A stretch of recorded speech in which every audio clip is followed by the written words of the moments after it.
রাজনৈতিক দলের পেছনে না লেগে সরকারের ভেতর ঘাপটি মেরে থাকা স্বৈরাচারের দোসরদের চিহ্নিত করার আহ্বান বিএনপির স্থায়ী কমিটির সদস্য ডাক্তার এজেডএম জাহিদ হোসেনের। জাতির ঐক্য না ভাঙার জন্য বৈষম্য বিরোধী ছাত্র আন্দোলনের নেতাদের প্রতি আহ্বানও জানান তিনি। বিএনপি নেতারা বলেন, পতিত সরকার দেশের অর্থনৈতিক চাকা স্থবির করতে এবং নির্বাচনকে বাধাগ্রস্ত করতে ষড়যন্ত্র করছে। রিপোর্ট ফারুক বাবুর। জাতীয় প্রেস ক্লাবে বিএনপি ঘোষিত রাষ্ট্র কাঠামো মেরামতের ৩১ দফা নিয়ে আয়োজন করা হয় আলোচনা সভার। সভায় বিএনপির স্থায়ী কমিটির সদস্য ডাক্তার এজেডএম জাহিদ হোসেন বলেন, প্রশাসন ও অন্তর্বর্তী সরকারের ভেতর ঘাপটি মেরে আছে আওয়ামী দোসররা। তারা কলকাঠি নাড়ছে জাতীয় ঐক্যে ফাটল ধরাতে। কাজে ঐক্য ধরে রাখতে হবে। তিনি বলেন, বিএনপিকে ভুল বোঝার সুযোগ নেই। বিএনপি ক্ষমতায় যাবার জন্য নয়, জনগণের হাতে ক্ষমতা তুলে দিতে নির্বাচনের কথা বলে।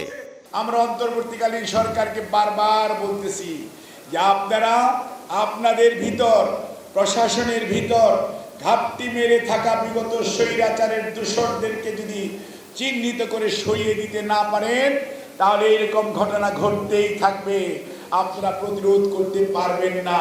রাজনৈতিক দলের পিছনে লাগার দরকার নাই বন্ধুরা। আপনারা আপনাদের ভিতর ঘাপটি মেরে থাকা স্বৈরাচারের দোসরদের পিছনে লাগুন এবং তাদেরকে প্রশাসন থেকে এবং আপনাদের আশপাশ থেকে সরিয়ে দেন। এদিকে জাতীয় প্রেস ক্লাবে আরেক অনুষ্ঠানে বিএনপির ভাইস চেয়ারম্যান ডক্টর আসাদুজ্জামান মিয়া বলেন, আওয়ামী লীগকে অবৈধ সরকার বানানোর কারিগর বিএনপি। ৫ই আগস্টের আগের রাজনীতি এবং ৫ই আগস্টের পরের রাজনীতি এক নয়। সুতরাং ৫ই আগস্টের পরে যে বাংলাদেশের জাতীয় সংসদ হবে, সেই জাতীয় সংসদ শোভাবর্ধন করার জাতীয় সংসদ নয়। যিনি রিয়েল এমপি হবেন তাকে আমরা সংসদে পাঠাবো। এদিন রাজধানীর সদরঘাটে জাতীয়তাবাদী নৌযান শ্রমিক কর্মচারী আয়োজিত মানববন্ধনে বিএনপি চেয়ারপারসনের উপদেষ্টা শিমুল বিশ্বাস বলেন, আওয়ামী লীগ পালিয়ে গেলেও তারা ষড়যন্ত্র বন্ধ করছে না।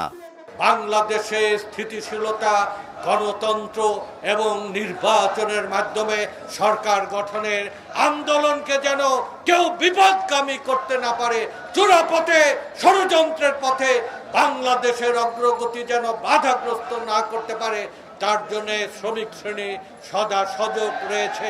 চাঁদপুরে জাহাজে ৭ জনকে কুপিয়ে হত্যার ঘটনায় জড়িতদের দ্রুত শাস্তির আওতায় আনা না হলে নৌযান চলাচল বন্ধের হুঁশিয়ারি আসে মানববন্ধন থেকে।